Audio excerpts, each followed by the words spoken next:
Hello बच्चों, मैं वीरेंद्र देवांगन आपका अपना क्लास केमिस्ट्री क्लास में आप सबका बहुत बहुत स्वागत करता हूं।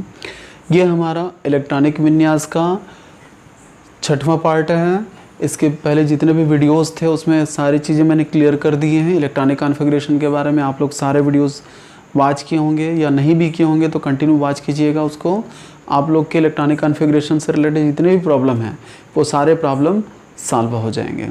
तो यहाँ पे आज हम पार्ट 6 में देखने वाले हैं कि किसी भी आयन का इलेक्ट्रॉनिक कॉन्फ़िगरेशन कैसे लिखा जाता है। आयन किसको बोलेंगे?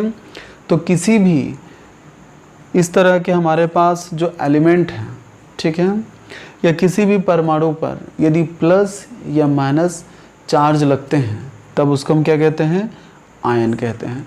अगर यदि इलेक्ट्रॉन लेगा तब उस पर नेगेटिव चार्ज लगेंगे, लेकिन जब इलेक्ट्रॉन देगा तब उस पर पॉजिटिव चार्ज लगेंगे। तो इसको हम कहते हैं धन आयन, जबकि इसको हम कहते हैं ऋण ion. Negative charge and positive charge.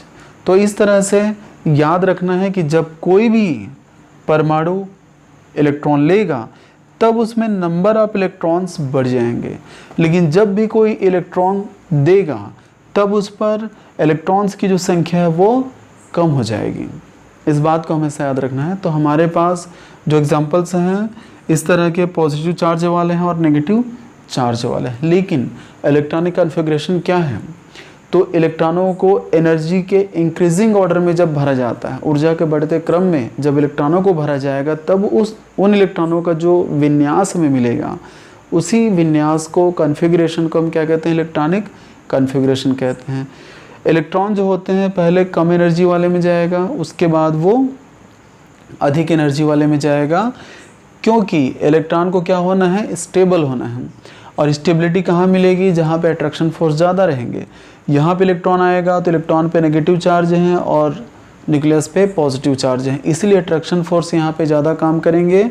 Attraction force ज़्यादा काम करेगा तो इलेक्ट्रॉन की एनर्जी कम हो जाएगी। इलेक्ट्रॉन की एनर्जी कम होगी तो इलेक्ट्रॉन की स्टेबिलिटी बढ़ जाएगी। इसीलिए इलेक्ट्रॉन पहले यहाँ पे आएगा, उसके बाद वो इस तरह से भरते जाता है।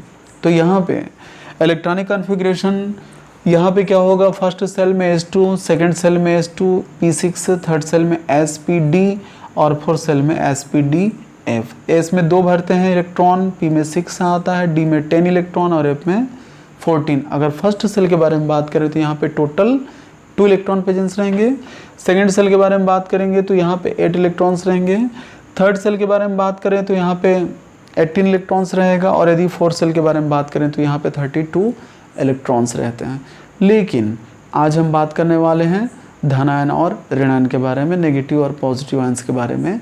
तो यहाँ पे हाइड्रोजन में हम जानते हैं एटॉमिक नंबर कितना होता है? 1 इसका एटॉमिक नंबर इलेक्ट्रॉनिक कॉन्फ़िगरेशन होगा 1 का 1s1। लेकिन यदि हाइड्रोजन पे पॉजिटिव चार्ज लगेगा तो क्या 1s1 होगा? नहीं। अब इसके पास कोई इलेक्ट्रॉन प्रेजेंस नहीं है, इसीलिए क्या होगा? 1s0। अगर हम नाइट्रोजन के बारे में बात करें तो यहाँ पे क्या होगा? मतलब इसका कोई इलेक्ट्रॉनिक कॉन्फ़िगरेशन नहीं होता है। किसका? H पॉजिटिव का। अब यदि हम नाइट्रोजन के बारे में बात करें तो नाइट्रोजन पे 1 2 3 नेगेटिव चार्जेस मैंने लिखे हुए हैं। क्यों होता है? आगे मेरे और बहुत सारे वीडियोस को आप लोग देखिएगा तो पूरा कंसेप्ट क्लियर हो जाएगा। तो यहाँ पे नाइट्रोजन पे 3 नेगेटिव चार्जेस हैं, क्योंकि नाइट्रोजन ने इलेक्ट्रॉन लिया हुआ है। जब लेगा तो नाइट्रोजन का 7 से कितना हो गया? टोटल 10, मतलब 7 और 3 लिया है, 7 + 3 = 10। तो अब हम कितने इलेक्ट्रॉन्स का इलेक्ट्रॉनिक विन्यास लिखेंगे?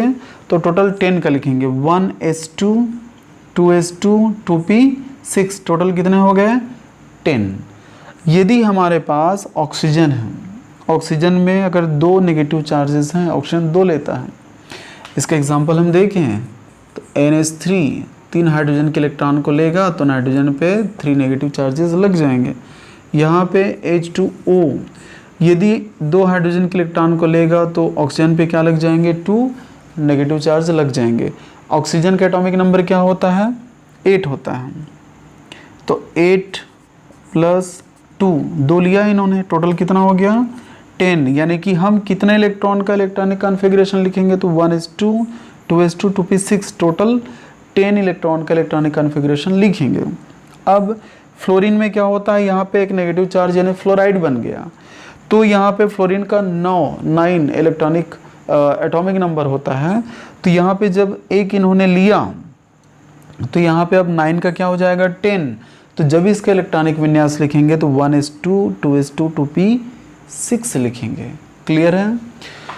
अगला एग्जांपल हम देखते हैं सोडियम का। सोडियम में हमें पता है कितने एटॉमिक नंबर होते हैं 11। अगर एक पॉजिटिव है इसका मतलब एक बाहर निकल गया, तो 11 से कितना हो गया 10, यानी कि 11 से क्या हो गया 10 हो गया। तो हम 10 का लिखेंगे 1s2 2s2 2p6।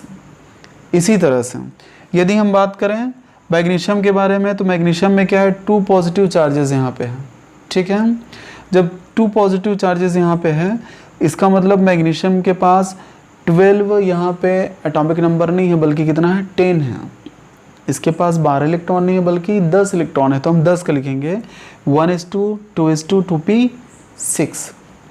यदि हम एल्युमिनियम के बारे में बात करें तो एल्युमिनियम में 3 पॉजिटिव है, इसका मतलब इसके पास 13 इलेक्ट्रॉन नहीं है बल्कि 10 इलेक्ट्रॉन है। इसका एटॉमिक नंबर 13 नहीं है बल्कि 10 हो गया है, तो हम 10 का लिखेंगे।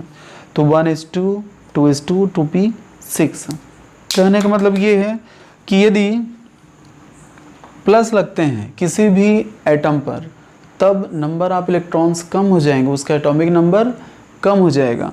लेकिन यदि नेगेटिव लगता है तब एटॉमिक नंबर क्या हो जाएंगे, बढ़ जाएंगे, इलेक्ट्रॉन्स की संख्या बढ़ जाएगी। तो इस बात को हमेशा याद रखना है कि जितने प्लस रहेंगे इसके इलेक्ट्रॉन में उतने की कमी आएगी, और जितने नेगेटिव रहेंगे इनके इलेक्ट्रॉन में उतने की बढ़ोतरी हो जाएगी, उतनी की वृद्धि हो जाएगी। इस बात को हमेशा याद रखना है। नाइट्रोजन का 7 था, 3 नेगेटिव मतलब टोटल 10 हो गया। यहाँ पे मैग्नीशियम का 12 रहता है, 2 पॉजिटिव अगर है तो उसका मतलब 2 लेस हो गया, तो 12 का 10 हो गया। तो याद रखना है पॉजिटिव मतलब इलेक्ट्रॉन कम होते जाएंगे और नेगेटिव का मतलब इलेक्ट्रॉन बढ़ते जाएंगे। तो ये था आयनों का इलेक्ट्रॉनिक कॉन्फ़िगरेशन। उम्मीद करता हूँ कि इलेक्ट्रॉनिक कॉन्फ़िगरेशन कम्प्लीटली आप लोग को समझ में आ गया होगा। किसी भी एटम का इलेक्ट्रॉनिक कॉन्फ़िगरेशन मेरे सारे वीडियोस को देख करके आप बहुत ही आसानी से लिख सकते हैं। आप लोग को बहुत ज़्यादा सपोर्ट करेगा केमिस्ट्री के लिए, कॉन्फिडेंस लेवल बढ़ाने में भी बहुत ज़्यादा सपोर्ट करेगा।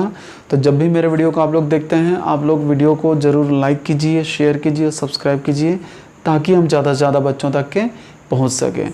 तो ठीक है बच्चों, इसी के साथ आप लोग सभी को good luck, take care and thank you.